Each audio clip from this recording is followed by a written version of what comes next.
The year is 2018, and with Bendy the Ink Machine Chapter 5 releasing the previous fall to much fanfare, excitement for Bendy is certainly present within the horror gaming community, and many people online are beginning to speculate on a follow-up. So in February of 2019, the Meatly, now rebranded as KindlyBeast Game Studios, announced 2 new games on their website. One stated as a new Bendy project, and the second one as explicitly not. The first one was what would become Bendy in the Dark Revival, originally planned for release in 2019, then 2020, then 2021, and finally November of 2022. The second one was revealed as Showdown Bandit, a Western-themed puppet RPG stealth mystery game. It wasn't exactly clear what the game would be like, but we'll talk about that later. As with most indie horror games, a series of cryptic teasers would lead up to the game's release, with 4 teaser trailers, 3 official trailers, 5 character designs, and countless other game screenshots, GIFs, and in-game posters being leaked between March and August of 2019. The first 3 trailers narrowed down the release from this year to a few months, until we finally got a release date of August 29th. Only, the game didn't come out then. 2 days before the game was supposed to come out, the Showdown Bandit Twitter posted an announcement revealing the game had been delayed for unknown reasons to an unknown date. After weeks of speculation from fans, that date turned out to be September the 17th, 2019. And when the game came out, it absolutely sucked. Like, genuinely. I'm not kidding when I tell you, to this day, it remains one of the worst games I have ever played. I already voiced a lot of my criticisms about the gameplay a couple years ago, but just to recap, the gameplay of Showdown Bandit was absolutely atrocious.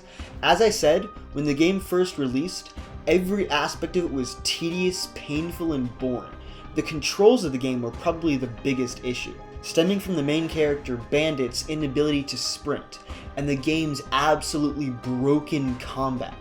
You see, Showdown Bandit was point and click, and not controlled by a keyboard, which for a game like this is certainly weird, and takes a while to get used to, but is made immensely more cumbersome by the fact that there's no way to sprint, and Bandit's walking speed is already incredibly slow. So the inability to sprint combined with point and click controls made navigating this game a tremendous pain for most players, and didn't fit all that well with the more combat-focused Western RPG that they were going for. And unlike most games where you use weapons and can just walk right up to an enemy and shoot or hit them, Showdown Bandit does things a bit differently. The vast majority of enemy encounters in this game are stealth. You either have to outpace an enemy or hide from him around a wall or something similar. But every so often you can actually fight enemies, but only when standing on these little platforms that allow you to shoot your gun. And this, like every other aspect of Showdown Bandit, is incredibly unfun to play. It switches you into this awkward first-person perspective, restricts your movement, and with a clunky and hard-to-use firing and reloading mechanic, enemies will cluster around you, leaving you no choice but to frantically rewind your gun, praying to God that there's enough time to reload it, leaving you with a general sense of panic and anger. The long reload times of the weapon also ensure that you normally also get only 1 shot at an enemy, and create very little variation in what combat in Showdown Bandit can even look like, which removes a lot of the strategy and satisfaction of what makes video game combat the highlight of most other games. And the second aspect of this combat system seems to make even less sense. At about the midpoint of the game, you find these little bear traps that you can set in the path of an enemy. If they step on them, it kills them instantly. You can also stack up to 3 of them and find more of them in boxes throughout the game. But these really throw a curveball into the gameplay design that was previously established about this game, because they do allow you to just straight up kill enemies, pretty much whenever and wherever. From the way the game is structured, it would seem that the reason we can't just kill enemies outright with our gun is to strike a balance between an outright shooter game and a more stealth-based indie horror game, because this mechanic makes all that completely pointless. The traps just end up being a worse version of any standard game weapon, but with less strategy on how to actually execute attacks. These 2 means of attack in Showdown Bandit all help to create a combat system that is clunky, hard to use, and strips away a lot of the strategy in most other games. The previously mentioned combat platforms are also used in every puzzle for the game, which is a whole other mess. The puzzles in Bandit are about half a step above the ones seen in Ban Ban, and most of them rely on a pretty cheap mechanic of shooting a bell with your gun to open the door. Oh, and by the way, these combat platforms in and of themselves are often puzzles, with you usually having to jump through some hoops and find a lever just to activate them, because we really needed yet another level of up your own assery in this game. And most of the puzzles in this game were pretty easy.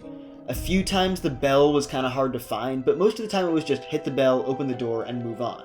Sometimes instead of a bell, there's a lever to pull that opens a door, and at the very end of the game, there's a few times where you need a key to open doors, but acquiring those mainly just involves walking around until you stumble across the area where they are, and usually with some very contrived combat or stealth sections along the way. Apart from the glaring flaws with the way the gameplay functions at a basic level, a lot of the game just feels kind of barren. Apart from a few cutscenes, there really isn't all that much to do between shooting bells and using this game's broken combat system. There's really only two decently memorable points of interest. The first is this chase scene where you have to avoid this giant puppet. And I remember that as being a decently challenging part of the game, where you do have to employ a decent amount of strategy. And the second was this minecart ride thing where you have to shoot at targets with a firework launcher to break barriers to progress. And I remember this part of the game as being pointless, poorly designed, and at times infuriating to play. Because the sensitivity on the firework launcher you were using was insanely high, it made it damn near impossible to aim. Now, to the game's credit, a big part of the pointlessness and emptiness of the majority of the gameplay is because much of the content in the game relied on this being the first chapter in a larger saga, like with the original Bendy or more notably Poppy. Like the letters from characters, who were presumably going to have their lore expanded upon later but just never did, therefore rendering them as meaningless. Many of the game's characters and enemies also suffer from this problem, like the Lookout, Penny Hemsworth, King Boo Boo, the Audience, and Frenzy, all of which were just showcased in this chapter, never actually giving you a chance to interact with them. And then there were characters which were just alluded to in the chapter, but never actually saw the light of day, like Miner Murray, Farmer Mill, Cowboy West, the Sheriff, and the Dusty Hills Band. But other choices for this game just stand out as odd, like the addition of a whole currency system which only has one use throughout the entire game, where it is required to collect 1,000 of them, which is a miserable task in and of itself, to give to this guy behind a door called the Keyman, all just to unlock a cosmetic costume for Bandit, or the weird way in which you heal yourself, with the absence of any sort of consumables, healing, or regeneration. Bandit having to go all the way back to the nearest Doc Carver station, which is always in the same area as the nearest save point with the banker, and makes for a very clunky and unfun healing system. It's just not good design to have the player walk halfway across the map or continue into new parts of the game on low health if he wants to have any chance of recovering that health. And a lot of these issues also clearly stem from the fact that this game had absolutely no idea what it wanted to be. Showdown Bandit is certainly unique. There really is no other game like it. But I don't mean that in a good way at all. What ended up being released as Showdown Bandit is more akin to the worst parts of a bunch of other game styles all mashed and mangled together. To get an idea of what I mean, let's look at the gameplay style in other games in the indie horror genre. Excluding Little Nightmares, because that game and its style developed independently, you can trace a clear lineage from FNAF to Bendy the Ink Machine, which created the mold for the gameplay of modern indie horror games essentially being a walking simulator with fetch quests, stealth gameplay, and little to no combat, with lots of really contrived, ambiguous lore. Apart from Bendy, Poppy Playtime, FNAF Security Breach, and Garten of Ban Ban, because as much as I hate to admit it, this flaming dumpster fire that the Euphoric brothers plagued this god-forsaken land with is now a notable piece of the modern indie horror genre. But anyway, all of those games I just mentioned follow that style of gameplay that was originally inspired by FNAF and Bendy. Showdown Bandit isn't anything like that. It's a third-person game, and it has a more RPG-like health and damage system, and even a way for you to fight back against enemies. It also certainly isn't horror. The game certainly has a spooky or dark aesthetic, but to call it horror would be a bit of a stretch. There really aren't any jump scares, or overly disturbing, gory, or unsettling themes or imagery or concepts within the game. At some points it feels like it could turn into a dungeon crawler. The in-game currency, use of weapons, and progressive rooms filled with fightable enemies, as well as all of the NPCs that normally in a game like this would be totally selling cosmetics, consumables, weapons, upgrades, and gear. But that's just not the case either. The only weapon besides the cork gun that you get to use during the game is the firework launcher, which isn't a permanent switch, only being used for the minecart section I mentioned earlier. And any changes to the player's appearance are purely cosmetic. So when all is said and done, the game really feels like it can't decide what it wants to be. A disturbing horror game like Bendy, or an exciting dungeon crawler that you progress through. So the question then is, why is this game so bad? Bendy was mostly competent in its gameplay, and so was Dark Revival. And how could a game with such beautiful graphics, well-made music, and clever characters fail so abysmally on the gameplay side of things? And over the next 5 years, we would get an answer. You see, Showdown Bandit and its colossal failure as a game bankrupted KindlyBeast. And in the fallout of this bankruptcy, the company laid off more than 50 of its own employees, stripping its game dev team to the bones. In the wake of this, numerous disgruntled employees took to various websites to complain about the horrific work conditions at KindlyBeast, including the mistreatment of employees, unfair firings of management, and a very lazy and careless attitude towards work on their games, most painting Mike Mood, the co-founder of KindlyBeast, as a hot-headed asshole, with some employees claiming that they were encouraged to find lower quality ways of doing their work, and that the attitude surrounding the games was very much get it done good enough. The YouTuber Chris Portal did an incredible video going in depth on this situation, and was the source for many of the Reddit posts I used throughout this video. And the company clearly regarded Showdown Bandit's failure as a huge embarrassment, as by June of 2020, the game had been completely pulled from Steam. The KindlyBeast YouTube channel was wiped, and nearly all evidence of the game ever having existed was completely erased. This would culminate in a Reddit post by a user going by the handle ExKindlyBeast who would spill the guts on what exactly had gone on with the development of Showdown Bandit. Throughout several posts, the alleged ex-employee detailed how the Showdown Bandit team had spent the better part of 6 months designing and creating a fully functional Showdown Bandit game. Then on August 16th, 2019, Mike Mood, the alleged villain of this story, sent out an email to all employees announcing that he and the Meatly had taken sole control of the Showdown Bandit project, scrapped the existing game, and intended to remake the whole thing themselves using the existing 3D models, assets, and music, setting the original build of the game as over-engineered, and remake the project they did in just under a month. Between the 16th of August and the 17th of September 2019, they allegedly created the entirety of the Showdown Bandit game that all of us ended up playing. That's right, the Showdown Bandit that we just spent the last 15 minutes dissecting was created in just 30 days. And it seems like the Meatly and Mike Mood had intended an even quicker turnaround time than that. The delay for the game wasn't announced right away when they started development on the final build, but just 2 days before it was originally planned to release on the 29th of August. Which indicates that the two didn't actually plan for a delay at all, and expected to get the full game done in just 13 days. All of this goes to demonstrate the hellish work environment at KindlyBeast. An entire 6 months of work being stuck down the drain by uncaring and cruel CEOs. The story of KindlyBeast is a sad one, but it's a story that's already been told. As I mentioned, Chris Portal has over 5 hours of content documenting every single detail of this situation, and that rabbit hole runs deep. But at this point, that stone's been overturned. What I find far more interesting now is the idea that there was an entire version of Showdown Bandit that never saw the light of day. And I want an answer to the question of, what did Showdown Bandit originally look like? And piecing together obscure bits of concept art, forum posts, unused game assets, and statements made by employees 5 years later, I believe we can finally get a good idea of what Showdown Bandit could have been. Whoa, is that 45th President of the United States, Donald Trump? I hope you're not just here to shill my Discord server, are you? God damn it. Alright, let me tell you about this guy. This guy, MoltenMonsters, quite possibly the greatest YouTuber I've ever seen. He makes such good content, such good videos, quite frankly. I watch him constantly in between rounds of watching Skibbity Toilet. They might have outdone themselves with episode 73, it's so good, so good. I would encourage you all to join his Discord server, it's quite possibly the greatest Discord server in history. Quite frankly, you should also follow him on Twitter, at MoltenMonsters on Twitter. Very good tweets, very good tweets. Not quite as good as mine, but maybe very well be the second best.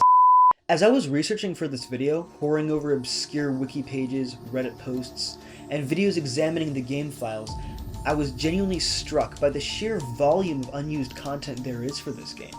I mean, sure, it's normal for games to have a lot of concept art, but the unusual circumstances of this game's development in this case led to an absolutely massive amount of unused concepts, 3D models, characters, animations, and ideas, much of which was just sitting there completely unused in the game files.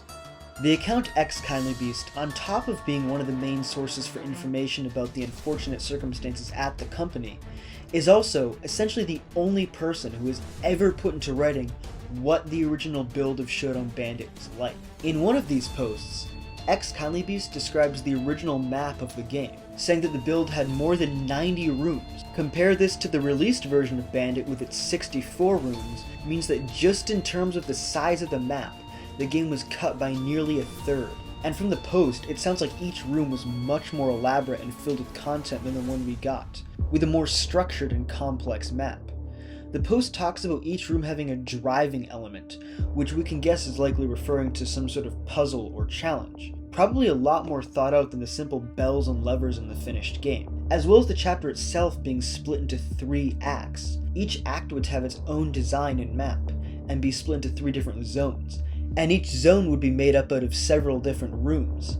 If I had to speculate here, each act would be a themed area that would play out its own little story arc and mystery, and each zone would have its own puzzle or challenge, with each room being a segment of those puzzles. We don't really know what the system would have actually looked like in the game, but from early development screenshots and trailers we can see what looks like areas with different themes, like an area completely themed after the spider-like arachnids, that only appeared in one small section of the final game. The post also goes on to talk about a hidden Easter egg in the game referencing Romeo and Juliet, with an entire zone filled with dead puppets with red and blue clothing. The zone also apparently had an entire story implying that there was some sort of family war, with one from each side dying together like in the story of Romeo and Juliet, with 2 puppets embracing each other in the last room. The zone is also stated to be totally optional, possibly hinting that there could have been multiple story paths and decision trees based on which locations the player decided to go to. The only thing we saw from trailers that was anything like how this scene was described were these really creepy rooms full of piles and piles of dead puppets that, of course, like most things, was also cut from the game. There's also an unused lock and key model within the game files labeled Romeo, which was likely for this zone. Another interesting comparison between the trailer and the final game is the opening cutscene, where Miss Undertaker gets Bandit out of his box. The trailer version features dynamic lighting and an interesting set full of intriguing items. But in the final game, the lighting has been pared down, the room stripped of most of its assets and set dressing, leaving it much more barren and uninteresting to look at. The first set of Steam images that we got for this game are also presumably from the original version, and as well as showing off a couple of scrapped locations, including, again, the Arachnid section, and an early version of the Dead Man's Gulch Gate, except with the sign above it reading "Didn't Play," the rest of it covered by a curtain. An early concept art shows that the sign was originally meant to read "Didn't Play Their Part," possibly implying that the original story was going to be that puppets who didn't play their part were killed. Some of these images also have an icon of the bandit's gun barrel in the bottom right corner of the screen, with the text "Reload," which makes it highly likely that the horrifically poorly designed combat system that we saw in the final product was not the original plan for the game, and the cork gun was originally going to function similarly to any other weapon from any other game, with you just being able to walk up to an enemy and attack it, which is certainly more in line with the RPG dungeon crawler angle that this game had aspects of.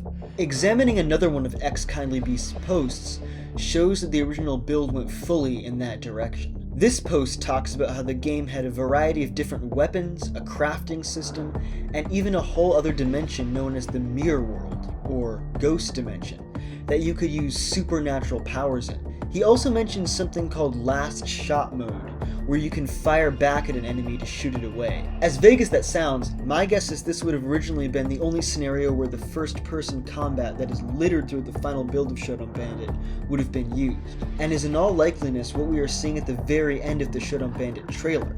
But as for the rest of what was mentioned in that post, we're going to have to look to the concept art to get a better idea of what we're talking about. You see, there were two concept artists who primarily worked on Showdown Bandit, Mathieu Saint-Amour and Lisa Lowe.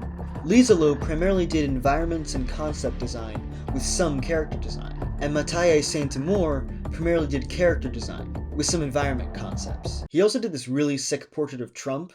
I just thought that was kind of funny. Lisa Lowe did a lot of concept art for the previously mentioned Ghost Dimension. And from these sketches, we can start to get an idea of what exactly the Ghost Dimension would have been.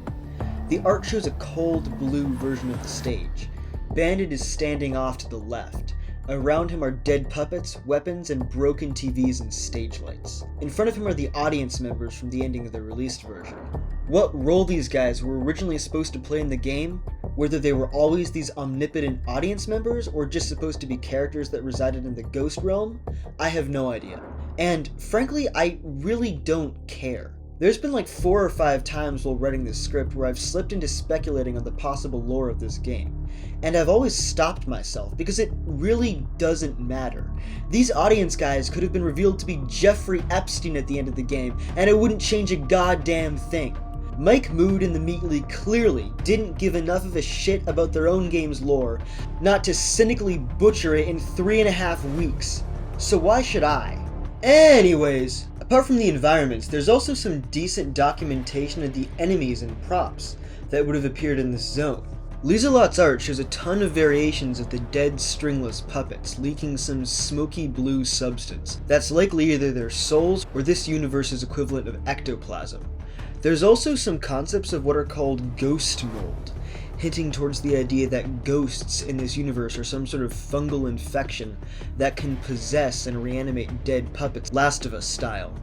The last piece of concept art that references the ghost dimension in any way is one by Mathieu Saint-Amour, displaying a ton of in-game icons, one of which shows a ghost-infected Stringless and the other some sort of ghost wisp sprite thing.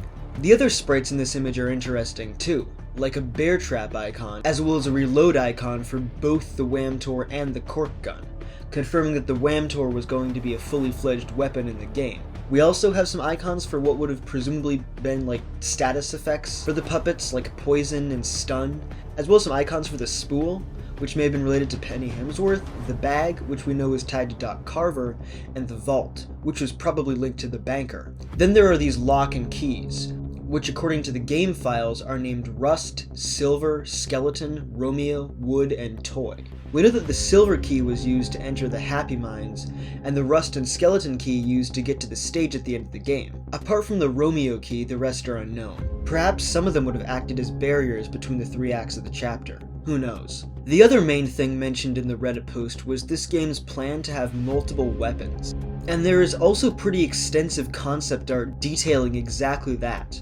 Lots of early concept art for Bandit's cork gun, with tons of different color and design variations. You can also spot a few doodles of Audrey's face on this page, which is kind of fun. There's also several unused weapon designs that never even made it into development, which include the Red Ranger rifle and a cork shotgun that would have been used by the sheriff, who is only mentioned by name once in the game, but is speculated to be the voice heard at the end of the episode in this clip.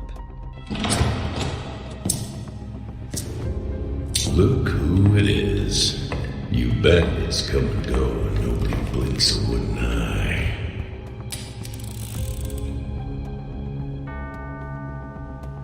His name is Sheriff Badlaw, which I'm not too sure what I expected from a game called Showdown Bandit that named its main character Bandit, who lives in Showdown Valley, but I just honestly think it's really funny. Like, Sheriff Badlaw, come on. There's also a bunch of unused melee weapons which can be seen in this concept art by Saint Amour. And here it looks like there were going to be quite a few of these weapons, most seemingly made out of household items, like screwdrivers, wrenches, knives, saws, and circular saws.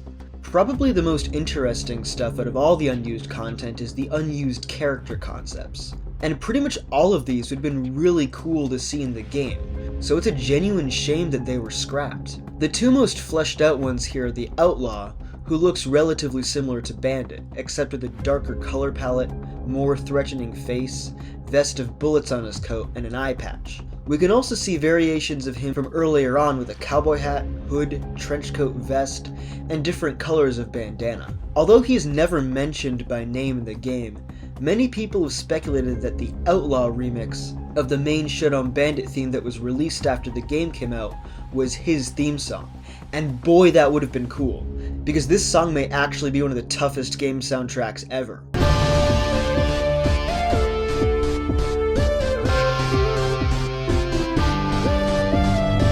Then there's Banjo Bill, a much friendlier looking cowboy, who possibly could have been a part of the Dusty Hills Band. Earlier versions of this concept art also show him with different colors of cowboy boots, hair, vest, and a Peter Griffin-like butt chin. Banjo Bill is also the only unused character to be seen in-game, kinda. In the Dead Man's Gulch section, there's actually a tombstone for Banjo Bill, which one really has to wonder, was Banjo Bill being dead planned in the original version of the game? Or was his death something the Meatly and Mike quickly came up with as a way to get around actually implementing him into the game, while still technically alluding to his existence? The last scrapped content character-wise are the other enemy types that would have gone along with the various types of stringless. And it is very disappointing to see that none of these guys were actually implemented into the game. Because I mean, like, not to be racist or anything, but all the enemies in Showdown Bandit kind of look the same. I mean, even if you want to count Greaves and Frenzy as enemies, which that second one is a bit of a stretch, they still have the same base model as the stringless. And Greaves doesn't really function any different gameplay-wise from the stringless, apart from just being unkillable for some reason. Also, most of these concepts are just really freaking cool. Like the Nitros. Versions of the stringless, which judging by the names of all of these enemy concepts may have originally been called the Forgotten, look like your classic kamikaze enemies, with every variant utilizing a bomb in some way, would bang their heads into the player to detonate. One of the coolest designs in my opinion features a puppet where a giant bomb head replaces the torso, with others featuring either a box or barrel of TNT replacing the torso or being strapped to the back of the puppet. A few of the more outlandish variations feature the arms being made up of various tools that look like needles and pickaxes, and bombs awkwardly strapped to the feet. This one even had a little bomb embedded in its chest instead of a TNT barrel. But it looks like the design that was finally settled on had a bomb tied to its back, a bomb for a head with TNT written over the mouth, and no arms. Likely meaning the only way it could attack the player is by causing itself to explode. Next, we have the Whisperers. These guys look to be themed after the Arachnids, and it's kind of unclear whether they are just early concepts of the Arachnids, or supposed to be puppets themed after the Arachnids themselves. Possibly for the Arachnid-themed zone we got a glimpse of in the trailers and early screenshots. And these guys, by the looks of it, went through a lot of design changes. Some of these designs resemble the regular stringless, with Arachnid string just covering their bodies, and some of their limbs replaced by needles, labeled as the regular body type. But others are almost completely unrecognizable, with what looks like egg sacs affixed to their backs, multiple limbs, multiple eyes, this one looking like nearly its whole body has been put inside a cocoon. There's also these head designs, many of them having their mouths sewn shut and eyes roped over, which certainly supports the idea that these creatures are puppets captured and transformed by the Arachnids. One of the more interesting enemy concepts here is the Screamer. He has one of the most unique silhouettes out of any of the characters in Showdown Bandit. Saint Amour specifies a gorilla-like build with bulky, reinforced-looking hands, chains covering the torso, and a creepy, hollowed-out mouth. Then there's the hulking design, which is probably my favorite. These versions are much larger with a more intimidating and bulky build and a hinged jaw. The sheet also lists this bizarre lantern-looking thing on top of the enemy as a power source, implying that this puppet is something closer to a robot or golem than a living possessed puppet thing, or whatever the hell these characters were supposed to be. Perhaps the gameplay would have included destroying this part specifically to deactivate the enemy, with the enemy itself utilizing some sort of sound-based stun attack, hence the name. We can also see a few designs in the upper right that were much closer to the standard body type. The first one is a bit more on the outlandish side, with the same hollowed-out mouth and what looks to be huge wooden mallets for hands. But the second, tamer design looks rather familiar. With its missing jaw, bell, and clothing, in my opinion, it resembles the Lookout, and makes me wonder, could this screamer enemy have been the original design for what eventually evolved into the Lookout we saw in the game? Lastly, we have the miners in chains. The miners are pretty much what you'd expect, although with a few creative details characteristic of the Showdown Bandit characters, like the lights not being attached to their helmets but seeming to emanate from their heads, or this one guy without legs and what looks like a propane tank on his back. The concept of all these damaged and forgotten broken puppets stumbling around the game would have been such a cool thing to expand upon. And I think the best example of this is the chains enemy type. Although it looks like the farthest the devs got into the design process for these guys was just these silhouette sketches, I think these guys had the potential to be really cool monsters. They almost don't resemble puppets at all anymore and kind of look like golems. With their bulky or round bodies and plated limbs, they kind of remind me of the Omnidroids from The Incredibles. And next to the chains, we can see what appears to be the Lookout. And this does give credence to the idea that the Lookout was originally planned as an enemy, designed to summon the chains monster with his bell. Also, totally schizo theory here, but the last enemy we looked at, the Screamer's designs, appeared to be going in two different design directions. One, a hulking monster, and the other, much resembling the Lookout. So could the Screamer have actually been split up into two planned enemies that still tied together somehow? One being the Lookout, taking the more noise-based tamer concept with the lack of a mouth from the Screamer, and the other being the chains enemy, taking the hulking golem-like concept instead. Next, we have the scrapped locations. And while many of these are from concept art by Saint Amour and Lisa Lowe, most of the ones we know about are just sitting disassembled in the game files, completely unused and untouched. The first location we will be looking at is art by Lisa Lowe for a train station, just called Showdown Station. Whether this means there was some sort of intended train mechanic where Bandit would take a train from one part of the map to the other, kinda like in Bendy the Dark Revival, is unknown. But the clock next to the station does indicate this may have been the case, with the train coming at a certain time. Also, every single location concept has Doc Carver in it. I'd assume they did this to show scale, but as for why they chose him and not Bandit, I have no idea. To my knowledge, there are no assets for the train station within the game files. The next piece of art is by Matteo Saint Amour, and shows a trading post, blacksmith, a sheriff's office, and what looks like a schoolhouse. The sheriff's office would undoubtedly be where you'd encounter Sheriff Badlaw, who we saw some concept art of earlier. The only one of these to have any in-game assets is the sheriff's office, which has this model labeled as Sheriff's Office Left. One of the sides of a hotel location also appears in the game. And looking in the hotel's concept art, we can also see the front and interior of the hotel, complete with what looks to be a Texas flag, a bison skin and head on the wall, some horseshoes, and a bunch of other posters that are too small to make out. As for how fleshed out this hotel would have been, it's anyone's guess. Whether it would actually have rooms you could go in and separate NPCs, or just be completely empty.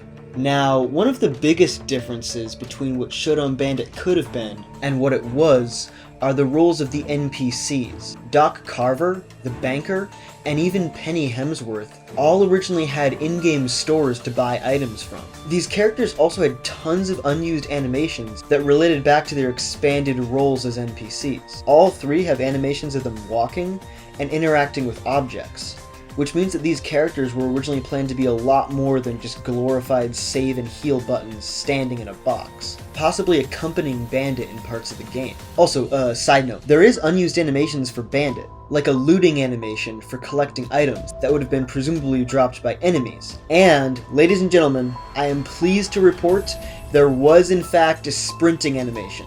That's right, Slow Bandit was entirely a problem of the Meatly and Mike Mood's butchery of the game. And even Frenzy, who in the released version of Showdown Bandit was a completely useless character with no purpose or gameplay at all, was definitely planned to be a fully fledged functional enemy, as he also has a full set of attack, idle, and damage animations that were never used.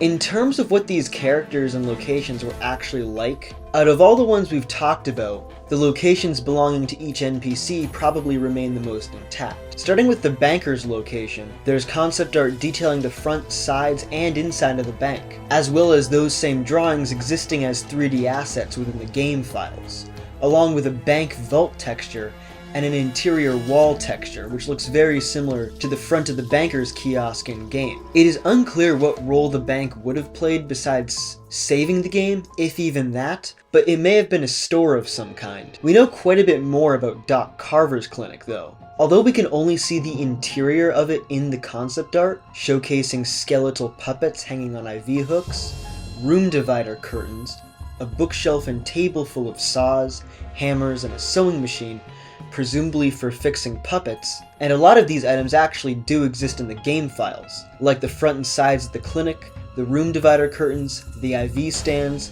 and piles of dead puppets also marked for this location, similar to the ones from the trailer. If I had to guess, this location was probably used for selling consumables, medkits, and other items that healed the player and possibly granted status effects. Then finally there's the Hemsworth General Store, probably the most interesting out of the three, because it reveals something long speculated about Penny, that she was originally planned to be a merchant of some kind, and because her sudden reveal as a villain seemed to come out of nowhere, especially considering before the game's release, she was marketed along with all the other friendly NPCs like Doc Carver and the Banker. And if we are to follow the trend of self-explanatory names with Showdown Bandit being a bandit, Doc Carver is a doctor who carves up puppets, Miss Undertaker being an undertaker, and you'll never guess what the Banker does, then Penny Hemsworth would likely have something to do with selling and or sewing, which is exactly what we see in the Hemsworth General Store, with shelves and shelves of boxes, crates, ropes, and all manner of supplies and tools, as well as variations of the front and sides of the store all existing within the game files. Now, just because Penny's original plan was to be a merchant NPC, that doesn't mean that I believe that her being a villain wasn't intended for the original game. In fact, I believe that her becoming a villain and ripping out her eyes, something we never actually got to see, was intended as a part of her wider character arc, going from an innocent shopkeeper to an evil, stringless, eyeless monster. You could say that Penny would have a bit of a Joker arc, a bit of a Patrick Bateman arc, a bit of a Sigma arc, a bit of a BRAH! I'm brain rotting! I've actually been recording for like 40 minutes, someone help! Anyways, also remember, Penny's "you can't look up if you don't have eyes" line would have still been in the game either way. And in Lisa Lowe's concept art of her, showcasing Penny in a multitude of different outfits, colors, and various design concepts, we see sketches of her both with and without her eyes, as well as a needle that she may have used to sew clothing and later as a weapon. Wrapping up the unused locations, we have some models for areas in the game that don't actually appear in the concept art, like these mausoleum models, which are unused, but can actually be seen in one of the old Steam screenshot sketches that we keep coming back to, presumably showing off a version of Dead Man's Gulch, or whatever the graveyard zone in the original version of Bandit was called. Because as I mentioned earlier, the Dead Man's Gulch gate originally said didn't play their part on it. There's also textures for a white building labeled as the courthouse, and interestingly enough, this one appears in an unused room for the game, labeled as the Corkshot Coliseum. There's also some evidence that the ending of the game, with the hand coming down to grab you, may not have originally been planned to be the ending, like these concept sketches from Lisa Lowe facing the stage inward instead of outward like the ending, or these unused curtain models for the front of the stage, as well as models of a stage exit and entrance door, or the fact that the hand itself actually has idle and attack animations. Based on all of this, my best guess would be that the Meatly and Mike Mood had originally planned to end episode 1 with a boss fight between Bandit and the Hand, but ran out of time, just like they did for about everything else in this game. The rest of the unused stuff doesn't really fit anywhere, but I thought I should mention it anyway, just because it's cool. like these posters for episodes of the Showdown Bandit show, one of the unused ones featuring Doc Carver and Bandit, and another one advertising something called the Cattle Auction Jamboree. We got one showcasing the Sparks Blaster, and a few environmental ones, one for the stage, graveyard, and what looks like Greaves' scissor arm, as well as a bunch of other miscellaneous unused models that aren't really that interesting, but just showcase the massive amount of planned content for this game that was never used, and finally a reference sheet for some other miscellaneous items, like Undertaker's shovel, Bandit's box, some traps, an explosive teddy bear, and a cupcake for some reason. There's also some other concept art by Lizalo, which isn't necessarily unused, but is still cool nonetheless, so I thought I'd show it here, showcasing some more environment designs and general atmospheric game concepts. There was also a planned DLC for Showdown Bandit called Death in the Wild, announced 3 days after the release of the original game, with its teaser reading, "Not yet, but soon." And ironically enough, this of course went nowhere. But if it had been released, it would have probably had something to do with this coffin in the game, as the line of Miss Undertaker saying, "Silly Bandit, you can't open that yet," plays in the teaser for the DLC, as well as when you go near the coffin in the game. There was also this teaser image posted of Bandit reaching his hand out of a coffin, released in December 2020, which also, unsurprisingly, went nowhere. I also just think it's kind of funny to mention that Lizalo posted on her old blog talking about how she's shocked to see that Miss Undertaker is listed on the Tumblr Sexy Woman Wiki, which is like just pure AIDS, honestly. She also talked about how apparently her original name was Underhill, not Undertaker. And that's everything. You know, when I first started writing this video, I had planned it to be a very quick 5-minute video showcasing some unused concept art for a game I used to talk about that has since fallen into obscurity. I had no intention of making a retrospective deep dive into every aspect of this game. I mean, this will be the longest edited video I've ever posted on this channel.